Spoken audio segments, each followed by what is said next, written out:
Welcome to JonGetsGames. Today I'll be reviewing Junk Art. This is a box full of wonderfully varied, colorful wooden pieces that you are going to be stacking together to either try and make the tallest structure, perhaps the largest structure, or just have the last structure standing. There is a variety of different tweaks to the rule set. I'll explain to you how this game plays, and then I'll jump into my review. In order to set up junk art, simply pile all the different wooden pieces into a big pile of junk in the middle of your table, and then you have these 11 city tiles. You can randomly pick 3 of these out, or you could choose if you'd like. They have a variety of different rule sets. What I'm going to do is explain to you 3 of these different cities. We'll do Monaco, Pisa, and Tokyo. That'll give you a good idea for how the game plays. Before I talk about the specific rules for these cities, let's go over the general rules for the game. There will be a base either in front of you or maybe in the middle that you're going to be playing off of. And I'm just going to refer you to the rules because this is the quickest way to go over them. You're allowed to add new pieces with 1 or 2 hands. You can nudge previous pieces on your structure with the current piece you're holding, but you're not allowed to actually touch any of the pieces with your hands. You can touch the base down here, but if anything falls off, you are going to remove that piece. The last thing is if you ever have a piece that you are adding onto your structure and that one particular piece when you add it on falls off, you get a redo and you can put this one back on if it's the one that you were just adding then. However, if in the process of doing this you knock one off, then this is going to be a penalty for you potentially depending on the different cities. So speaking of those, let's talk about them. First, let's cover Monaco. Up at the top we see this lightning bolt, which means that players are going to be all doing things simultaneously. We see that it plays 2 to 6 players and it is going to end once somebody hits 10 pieces built in their structure.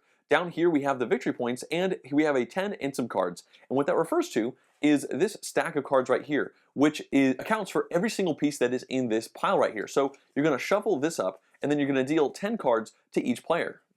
Once everybody has their 10 cards, we will yell go, and simultaneously everybody will reveal these and they will find them in the pile and they will start to add them to their structure, and they're going to keep doing this until one person is able to get all 10 of theirs down on their structure. So everybody's doing this at the same time, and for this one in particular, if something falls down, that is fine. There's no penalty for that. You just have to immediately start putting these back together again because this round is going to end the moment somebody gets all 10 of their pieces on their structure not falling down. At that point, they're going to yell stop, and everybody who has 10 pieces in their structure is going to get 5 points. Anybody with 7 to 9 pieces gets 3 points, and anybody with 5 to 6 gets 1 point. So it's a race to try and have the most on your structure when the round ends, and hopefully you're the person who actually ends the round. Next up, let's travel to Tokyo. We see that it also has simultaneous play, but this one is not going to be real time. We see that players are going to get a hand of 10 cards. This is slightly different than the last time because players will get to look at all of these as opposed to having a personal deck. We see it plays 2 to 6 players, and the goal of this one is going to be to have the highest structure, not to have the most pieces in your structure. You'll get 5 fans if you have the tallest, 3 for the second tallest, and 1 for the third tallest. And this round is going to end once everybody has played 10 cards, and any pieces that fall off don't actually penalize you, but you don't get to put them back onto your structure. So, for instance, we could look at this hand here, shuffle through, and decide, well, I think maybe this would be a nice easy piece to do. So we'll put it down over here, we'll find the piece, and we can add it into our structure. And now what we're going to do is pass these 9 cards to our opponent on our left, and we're going to get 9 more cards from our opponent on the right.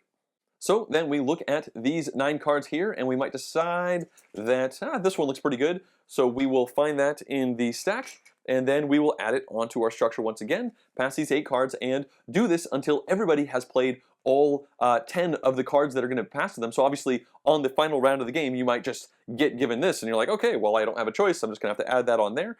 And at this point you're going to use this handy dandy measuring tape that the game actually comes with to figure out who has the tallest structure. That person gets 5 points, and then 3 and 1 point, like I just mentioned, for the people in second and third place.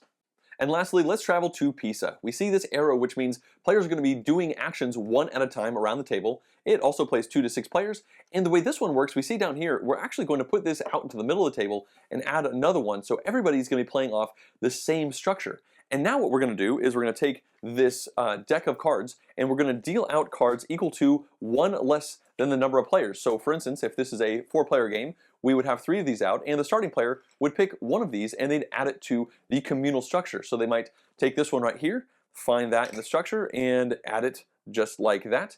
And then the next player would pick from these 2. Once the player after them picks from this 1, we would deal 3 more out. And what we're going to do is we're going to keep going until one person has knocked off two or more pieces from the structure. And again, when you knock off the piece that you are actually adding, so if I add this here and it falls off, that doesn't count. But if we knocked off another piece in the process of doing that, I can put this back on, and this would be a negative for me because, like I just mentioned, if anybody has two or more of these at the end of their turn, the round is going to completely end. And the way this one works is anybody who has not been eliminated gets 3 points. So there's nothing to do with actually having a tall structure or a large structure here. You just don't want to be the person who knocks too many pieces off from this communal piece of art. And as I mentioned before, there are 8 other rule sets in the game. We have Montreal, where once you put 3 pieces down, everybody stands up and moves to the next structure and then builds on that. So you're trying to put that last piece on so it all falls down for your opponent. We have Amsterdam, where everybody plays a little trick-taking game with a hand of cards, and whoever plays the highest value gets to decide what everybody else gets to play. We have New York, where there's a cop card that gets put in there and it shuts everything down at a certain point, and you're going for the tallest structure. So as you can see, tallest structure is somewhat common, but there are also a few different ones where people just get knocked out and the people who are still in the game get victory points. So there's a variety of different rule sets, but the end goals are, in general, just have the tall structure or don't be the person who ends the round. I didn't show them before, but these are the tokens for the fans. We have 5 fans here and 1 fan there. After you've played 3 cities, or realistically, if you want to play to 6 cities, you can do that. And once you've decided the game is over, whoever has the most fans is going to be the winner. Let's now begin the review for junk art by starting with a few positive points. The first of these relates to the incredible speed at which you can pull this game off the shelf, dump the components onto the table, shuffle the cards, teach the rules, and start playing. It's like, I don't know, 2.5, 3 minutes between actually getting this thing off the shelf, even if there's 6 people sitting around the table. And that's because of the really neat way that they modularize the rule set. So there's one core rule set, which is so incredibly simple. It's just add pieces to your little block, whether it's in front of you or in the middle of the table, with 1 or 2 hands. You can't touch previous pieces with your hands, but you can nudge them with the other pieces. If they fall off, something might happen to you. Okay, now let's read the actual city card. It's just so cool how simple that rule set is. It just makes sense for this kind of stacking game. There's no like, oh, you can only use 2 fingers or, you know, that kind of thing. I also really like the way that the rules are put in place for the different cities. You flip open to that page in the rule book and then just read that page. And in fact, I enjoy reading the flavor text along the top as well, just to try to get people kind of into the vibe of what this one particular scenario is trying to make you do. And it's neat because you just do that scenario, and then once that's done, you flip to the new one and you teach the new rules to that. You don't need to kind of teach a whole bunch of rules before you start playing, which is great for a game of this weight. And it's really neat to have a game that could play up to 6 players where you could just sit down and start playing pretty much immediately. Positive number 2 is simply the wonderful variety of these wooden pieces that you're going to be using to put your little structures together. You have some really kooky stuff in there. At first glance, you might think that a game like this might just have Tetramino style things, like a little L and maybe a little U and, oh, it's a block, that kind of thing. But no, this one has, you know, curved pieces with flat spots on the same ones. It's got balls, it's got like a flower pot, it's got blocks with notches cut out of them, and it even has little spindles with wheels on the end. There's all sorts of these different things, and it seems like from a production component quality perspective, they seem somewhat balanced. Like even the little spindle ones with the wheels on the end, we've stacked like 3 of them on top of each other before, and they're kind of rickety, but it seems like they were produced well enough that they were somewhat symmetrical in like the mass and all that kind of stuff that goes into these different components. There's really not much more to say about it, really. It's a great pile of colorful wooden bits. Positive number 3 relates to the level of energy that this game can bring to the gaming table. We have had some really wonderful moments putting these structures together where, you know, everybody's watching as one person tries to put the 3rd or 4th one of these little skinny dowels on top of each other, and it's all rickety, and then they let go and it wobbles a little bit and then stops, and everybody's like, ah, and then it doesn't. Or when something unexpectedly falls down, like everybody laughs. There's just a lot of engagement with people around the table with stuff that everybody's doing. Sometimes everybody's adding a thing all at the same time, but other times everybody's watching as one person tries to do one really precarious thing, and it's wonderful when they're able to pull it off, especially when you see the expression on maybe the next person's face as they realize that this round is not over, they now have to go, and they're like, oh no, what am I going to do? And it's just like this great escalation of emotion within each given game. Of course, this is going to depend on the specific rule set, but in general, it seems like there's just a lot of good energy that this game brings to the table. Let's now shift into the neutral section, and I only have one of these to cover, and it relates to the potential for the occasional anticlimactic ending to a round and even to a game. Like I just mentioned that there is great energy at the table for the most part, but there has been a couple times where you are playing in a city where the whole round is going to end the moment one person maybe knocks down two pieces or something like that. The moment one person is eliminated, then you just end the round. And I have played at least one game of it where our third city that we were playing three cities. We started and somebody knocked down two pieces on like their fourth move. So we were really just starting. Like nobody had really done anything crazy. They fall over and it's like, oh, the game's over. And then we like counted up the points and it was over. And it was not bad. Like this is not a negative point by any means. It just it can happen with especially the cities that just end the round as soon as one person does too much of a bad thing, which is most of the different rounds. And this is going to be rare. And in general, that energy is good, but it's a little weird when somebody like actually fidgets a bit or just drops something just slightly and their whole thing falls down way sooner than anybody else expected. And it's like, oh, well, that tension never quite built up for that one given round. And hopefully you're in a situation where you're going to play another city and like get right back into it. But when the great energy of the game suddenly kind of tapers off right at the end, it's kind of a bummer, but it's not that big of a deal really. And now it's time to cover my single negative point to the game, which has to do with the variety of cities that come in the game and how some of them really don't feel like they add actually that much new to the experience. There are some really great varied things going on with the cities in this game, but many of them kind of feel like subtle variations off of each other, and some of them feel like they are overly complex for complexity's sake. Like one of them has a little trick-taking game where everybody has a hand of cards and you put them all down and you reveal them, and whoever played the highest value card gets to choose which pieces everybody else is going to be putting into their structures. And this is like an extra mechanical layer that in reality did not seem to add much to the actual gameplay around the table. It wasn't like I was sitting there like, ooh, do I go high or do I go low right now? I'm not sure. It was just kind of like, I guess I'll play the highest card, and maybe I wasn't playing that round as strategically as I could have, but this is not really a strategic game. And it seemed like many of the rounds are also just, have the highest structure, and here's a slight tweak on how you are going to be giving cards to your opponents. Maybe you are, having a hand of 10 cards, you pull one and you pass the 9 to your opponent, or maybe you are picking one card for this opponent, one card for that opponent, one card for yourself. And they're all so similar that, not all of them, but a good chunk of them are so similar that it feels like they don't actually bring that much variety, versus another subset where you are doing some pretty ridiculous different things, like building a single tower in the middle, or building 3 things and then everybody gets up and moves to the next spot and then builds on the same tower. Those are really cool. So realistically, my only negative is that out of the 11 possible cities, it feels like you don't actually have 11 unique rule sets. You have more like 5 or 6 unique rule sets, and that's kind of a weird thing to be complaining about, honestly.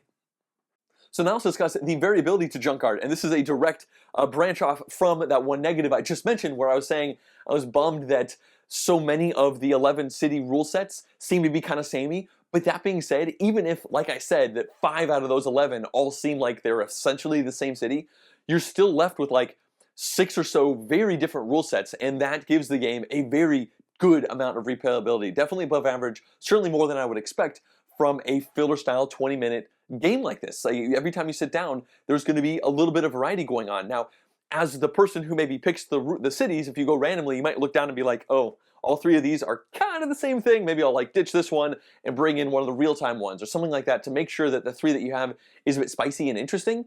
And that means maybe going with random cities every time is not necessarily the best thing for you to do. But all that being said, every time you sit down to play the game, it's going to be a little bit different. I mean, obviously, once you play this game like 10 times, you're going to have played all these different rule sets, but the variety and mix between them is nice. Having one round, you're trying to build a really tall structure, and the next round, you're fiercely trying to put all your pieces down, and it's real time, and everybody's going at the same speed. I like that variety of play based off of the central mechanics. So yeah, the variability is quite good. Junk art plays 2 to 6 players, and I think that it probably plays best at 4, but for most of those player counts, I think it's going to be fine. Down near the bottom, I think 2, I have not played a 2-player game, and I don't think I've necessarily looked to do it, although I would give it a shot. It's probably a fine experience, but I feel like a big part of this game is that energy that's created around the table by having several people watching other people like almost fail and that kind of thing. So at 2, mechanically, I think it's probably going to be good. It probably might even be more tense as far as an actual gaming experience, like trying to just go one-on-one with those fans, trying to have more than your opponent. But yeah, in general, I think 4 is good. The reason I say 4, and I think 5 is also great, is that most of the cities, in fact all but one, play 6 players, and I'm not actually talking about, there's one city in the game that's exclusive to people who also have the game Flick 'em Up, which I don't have, so that's why I'm saying 11 cities. All but one play up to 6 players, but the one that doesn't is kind of interesting. But also, I just think at 6 players, which I have played, for certain cities, it can slow down a little bit more than I'd want for this kind of fillery style game that you want to keep the energy going all the time. And if maybe you're doing a thing, if it's a city where you do a thing and then you have to wait for 5 other people to do a thing, that can kind of bring the energy down just a little bit. But I would never not play the game at 6 players. It's definitely fine at that. But like I said, sweet spot's going to be 4. In conclusion, as soon as I first heard about junk art, I became excited about it because I am just a sucker for unique looking, dexterity based wooden block kind of games. Like I really enjoyed Hamster Roll, although eventually I was a bit frustrated and disappointed with some of the rule sets. That's one with a big circular wheel on the table and you put pieces and the whole wheel spins. It's fun, but there were issues. You could kind of game the system. But with junk art, the rules are so simple that it seems like you can't really game the system. You have to just play the rules that are given to you, and it seems like a pure, wonderful gaming experience. I really enjoyed playing this game. It's definitely exceeded my expectations that were already pretty high for it. And a big part of that is how quickly you can just play the game. If it's the beginning of a game night and a couple people are trickling in, you know, less than 6 people or 6 people even, I can just pull this off and like, let's just play junk art until a couple more people show up and then we'll split off into a couple smaller games. And yeah, you just dump the pieces out in the middle of the table and people are like, what? Okay, they start sorting. You're like, no, don't sort it. Just shuffle that real quick. I'll teach the rules and we'll be playing in about 2 minutes from now. And that's just really nice to have that, especially when it's an engaging, fun experience that brings a good, positive energy to the table. Like people are going to be laughing, people are going to be groaning. It's just a good time in general. And I think from a mechanical perspective, there is a really cool amount of variety here. In general, I don't like timer-based games, but there's a couple of the rule sets that are time-based where you're kind of furiously putting things on there, and you know what? Even if I might not enjoy that one specific city, and I have actually enjoyed them, by the way, but even if you didn't, guess what? It's going to be over in like 3 to 5 to 8 minutes or something like that, and you move on to the next rule set where you're trying to build a tall tower, or you're trying to build a thing in the middle and not be the person who knocks it over. There's just a really great variety. It's really fast to get to the table. It looks wonderful at the table.